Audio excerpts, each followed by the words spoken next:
Selamat pagi anak-anak, bertemu lagi dengan Bu Desi dalam pembelajaran tematik. Pagi hari ini kita akan sama-sama melanjutkan pembelajaran kita di tema 8. Kita akan belajar subtema yang kedua, yaitu menjaga keselamatan di rumah. Kemarin kalian sudah belajar ya tentang menjaga keselamatan. Nah, diingat-ingat menjaga keselamatan itu bagaimana ya caranya? Nah, oke, betul ya. Yang Bu Desi bisa contohkan dalam menjaga keselamatan di rumah itu, yang pertama, tidak bermain api sendirian, tidak ke kolam renang sendirian kalau masih kecil ya.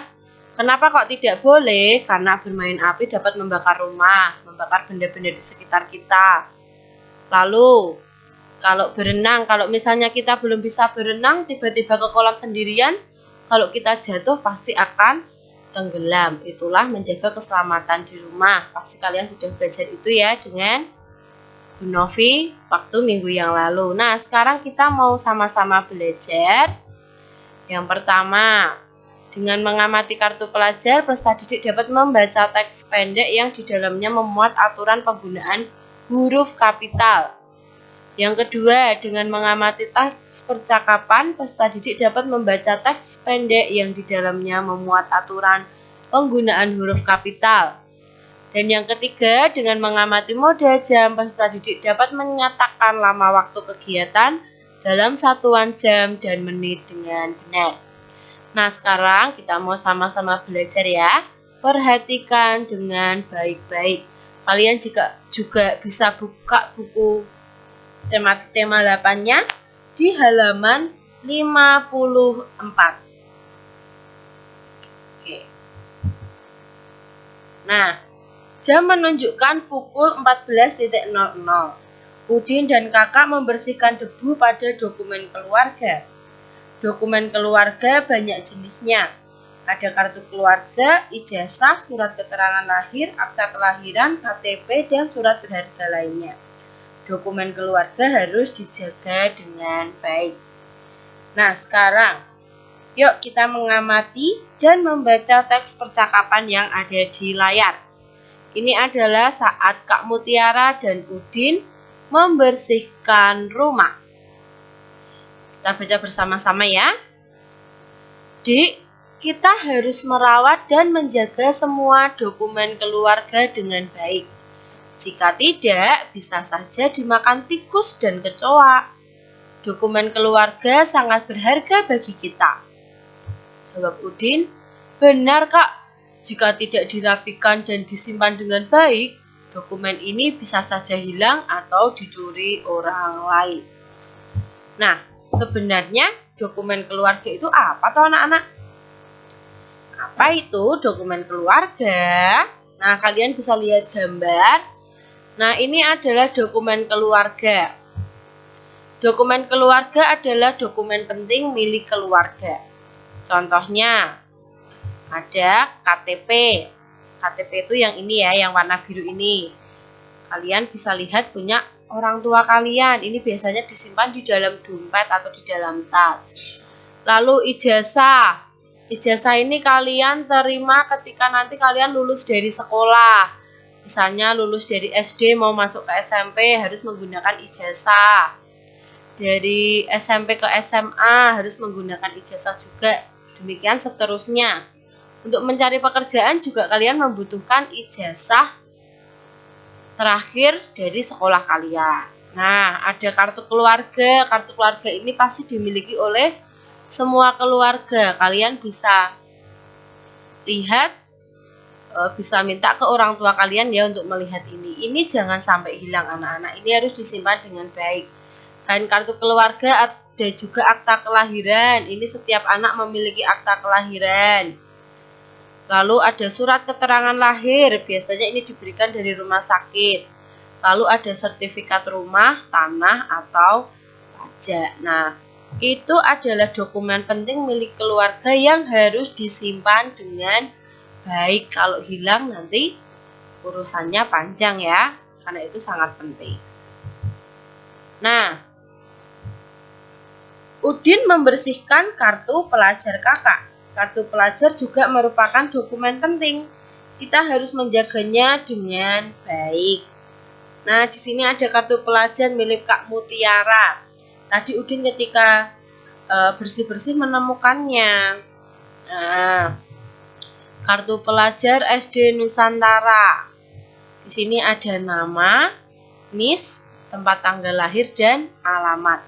NIS itu nomor induk siswa. Kalian punya ya, kalian bisa lihat di rapot kalian. Nah, terus di sini ada fotonya. Ini adalah kartu pelajar. Nah, anak sudah punya belum ya kartu pelajar? Oke. Nah, nama Mutiara. NIS-nya 12345. Tempat tanggal lahir Jakarta 3 bulan 9. Yuk, diingat-ingat bulan 9 itu apa? Januari, Februari, Maret, April, Mei, Juni, Juli, Agustus, September. Jadi Kak Mutiara itu lahir di Jakarta pada 3 September tahun 2006. Alamatnya di mana? Jalan Wejon. Nah, mengerti ya? Ini adalah isi kartu pelajar. Nah, kartu pelajar itu merupakan dokumen penting yang harus disimpan dengan baik. Nah, sekarang coba perhatikan. Di sini ada penggunaan huruf kapital ya. Kalian tentu masih ingat ya, dulu kita pernah belajar penggunaan huruf kapital. Penggunaan huruf kapital itu ada di mana? Di awal kalimat, nama orang, nama tempat. Nah, ini ya, Mutiara. Dimulai dari ini, kebetulan huruf kapital semua ya, huruf besar semua. Mutiara. Nah, NIS-nya 12345. Nah, ini tempat, tanggal lahir. Jakarta, nama tempat ya. Nama tempat Jakarta ini, J-nya itu kapital ya, Jakarta. Lalu alamat, JL ini juga menggunakan huruf kapital. Wejon ini juga menggunakan huruf kapital. Ya, perhatikan ya. Nah, anak-anak, sekarang Udin dan keluarga serta teman-teman melakukan kerja bakti. Kalau tadi yang membersihkan ruangan cuma Kak Mutiara dan Udin, sekarang teman-teman dan orang tua juga ikut membantu. Mereka sama-sama kerja bakti. Nah, sekarang amati dan bacalah teks percakapan berikut dengan nyaring. Dimulai dari Lani, Beni, Udin, baru Edo ya. Dimulai dari Lani, Beni, Udin, baru Edo. Yuk kita baca bersama-sama. Lani, Udin, aku punya usul. Bagaimana kalau di bawah setiap foto ini kita tempel namanya? Lalu Beni menjawab, kalau begitu biar aku yang menulisnya. Sebutkan nama-nama anggota keluargamu. Udin menjawab, baiklah, namaku Udin. Kakakku bernama Mutiara. Ibuku bernama Fatima. Ayahku bernama Rahmat. Nah, Edo juga ikut menjawab, ide bagus. Fotonya pasti lebih menarik. Orang juga tahu pasti langsung dengan nama anggota keluargaku. Nah, Edo juga tertarik ya untuk menulis nama-nama anggota keluarganya di bawah bingkai foto. Nah, kenapa sih Bu Desi suruh kalian membaca? Nah, supaya kalian tahu apa sih isi percakapan dalam bacaan ini. Lalu yang kedua, kalian tahu mana saja huruf kapital yang digunakan dalam percakapan ini. Yuk kita lihat, paling banyak huruf kapital digunakan waktu di bacaan apa ya? Betul, di bacaan nama orang ya. Lihat itu, Lani, halnya huruf kapital. Udin. Nah, lalu ada Beni. Lalu ada Mutiara. Fatima. Rahmat. Edo. Nah, itu adalah huruf kapital yang digunakan. Selain itu, huruf kapitalnya digunakan saat apa? Saat mengawali kalimat ya. Seperti contoh ini, Lani. Udin. Nah, aku punya usul, akunya huruf kapital. Lalu setelah titik, karena titik itu akhir sebuah kalimat. Nah, kalau ada kalimat lagi berarti itu kalimat baru ya. Nah, lalu nih di awal kalimat huruf kapital. kapital. Bagaimana kalau di bawah setiap foto ini kita tempel namanya? Ini juga kalau begitu, kalau ini juga di awal kalimat. Setelah titik juga huruf kapital ya. Nih, sebutkan nama-nama anggota keluargamu karena merupakan awal kalimat baru dan seterusnya. Jadi penggunaan huruf kapital itu ada di awal kalimat, di nama ya. Nih contohnya, namaku Udin, kakakku bernama Mutiara, ibuku bernama Fatima, ayahku bernama Rahmat. Setiap nama orang depannya harus diawali dengan huruf kapital. Sudah mengerti anak-anak? Sudah ya, sangat mudah sekali. Nah, Udin dan keluarga berbeda jenis kelamin dan usia. Lihat. Ya, ada yang perempuan, ada yang laki-laki, ada yang masih anak-anak, ada yang sudah kakek-kakek. Nah, jadi beda jenis kelamin dan usia. Udin dan teman-teman juga berbeda agama dan suku bangsa. Nah, ini ya, berbeda agama. Ada nih Siti beragama Muslim karena menggunakan jilbab ya. Lalu berbeda suku, ini Edo karena rambutnya keriting. Wah, ini pasti sudah kita tahu kalau ini adalah orang timur, bisa dari NTT, bisa dari Papua.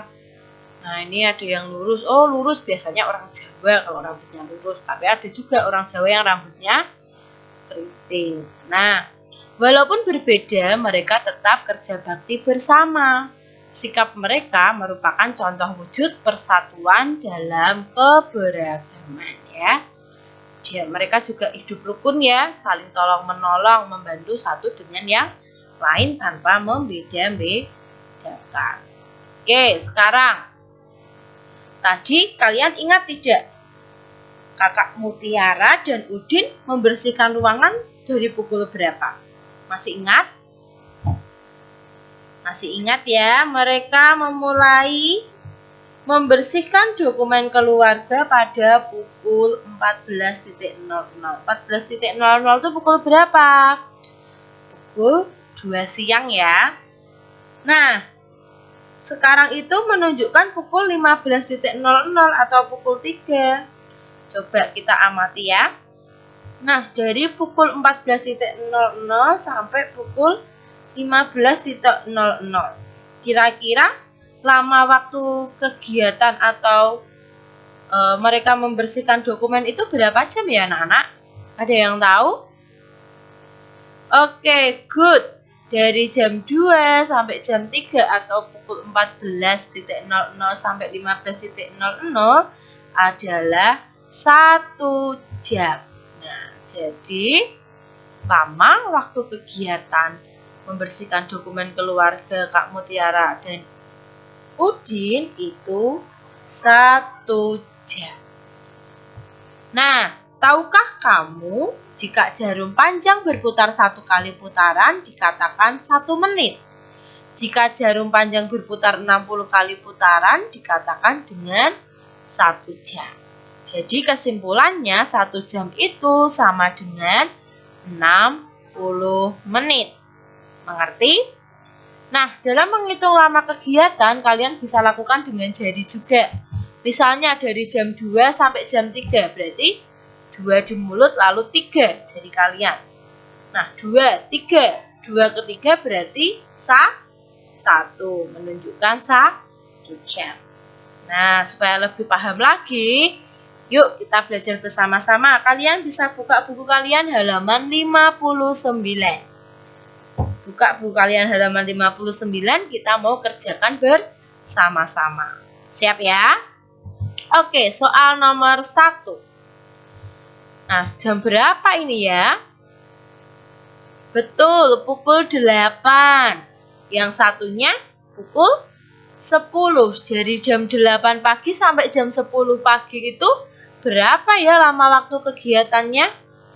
Kita hitung bersama ya. Habis 8 berarti yuk angkat jempolnya 9, telunjuknya 10. Berarti waktu kegiatannya berapa? 2 jam, betul. 2 jam. 2 jam sama dengan berapa menit? Kalau 1 jam tadi 60 menit, berarti 2 jam ada. Oke, tinggal dikalikan 2 ya, atau tinggal ditambahkan 60 ditambah 60 sama dengan 120 menit. Mudah sekali bukan? Nah, pasti kalian sudah mahir ya penjumlahan. Oke, nomor 2 kita mau lihat bersama-sama. Nomor 2, pukul berapa ini? Yuk kita baca bersama-sama soalnya. Kegiatan dimulai pukul 12.00 atau jam 12 siang. Kegiatan berakhir pukul 13.00. 13.00 itu pukul berapa? Pukul 1. Nah, lama waktu kegiatan selama titik-titik jam. Titik-titik jam sama dengan titik-titik menit. Yuk kita hitung bersama-sama. Dari pukul 12 sampai pukul 13.00 atau pukul 1 siang. 12, 13. Berarti berapa jam? Oke, good. 1 jam. 1 jam tadi berapa menit? 1 jam 60 menit. Oke, good job. Nomor 3 sekarang. Nah, kegiatan dimulai pukul 6 pagi atau 06.00. Kegiatan berakhir pukul 09.00 atau pukul 9 pagi. Lama waktu kegiatan selama titik-titik. Yuk kita hitung bersama-sama. Karena ini pagi dengan pagi berarti ngitungnya sekali putaran saja ya. Berarti dari jam 6, 7 angkat jempolmu, 8 angkat telunjukmu, 9 angkat jari tengahmu. Berarti berapa jam? 3 jam. Nah, 3 jam itu sama dengan berapa menit? 180 menit. Dari mana dapat 180 menit? Dari 60 ditambah 60 ditambah 60. Hasilnya 180. Udah ya? Oke, kita lihat soal yang keempat. Nah, dari jam 7 pagi sampai jam 12 siang. Berapa waktu lama kegiatannya ya? Yuk kita hitung. 7, 8, 9, 10, 11, 12. Berarti ada berapa? 5 jam. Betul. 5 jam itu berapa menit? 5 jam sama dengan 300 menit. Dari mana dapat 300 menit?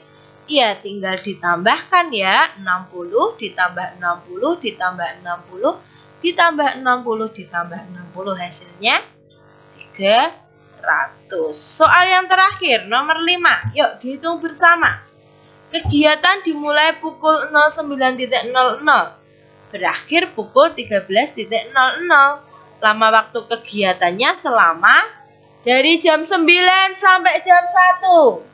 9, 10, 11, 12, pukul 1. Berapa ya lamanya? Oke, 4 jam. 4 jam itu berapa menit? 4 jam sama dengan 240 menit. Dari mana? 60 ditambah 60 ditambah 60 ditambah 60. Hasilnya 240 menit. Mudah sekali ya anak-anak. Pasti kalian bisa mengerjakannya. Nah, kesimpulan pembelajaran hari ini adalah dalam penulisan kata atau kalimat perhatikan penggunaan huruf kapital seperti nama orang dan nama tempat. Dalam menghitung lamanya kegiatan, perhatikan 1 putaran jam penuh adalah 1 jam. 1 jam sama dengan 60 menit. Sudah mengerti ya anak-anak? Cukup jelas penjelasan hari ini? Nah, sekarang tugas kalian adalah mengerjakan yang tadi sudah kita kerjakan bersama ya. Tidak perlu dikumpulkan. Ini hanya untuk kalian belajar di rumah ya. Kalian bisa hitung kembali. Nanti kalian bisa cocokkan dengan apa yang sudah kita kerjakan hari ini di layar komputer atau HP kalian atau di video ini. Oke, sekian pembelajaran kita hari ini. Selamat melanjutkan pembelajaran selanjutnya. Tuhan Yesus memberkati.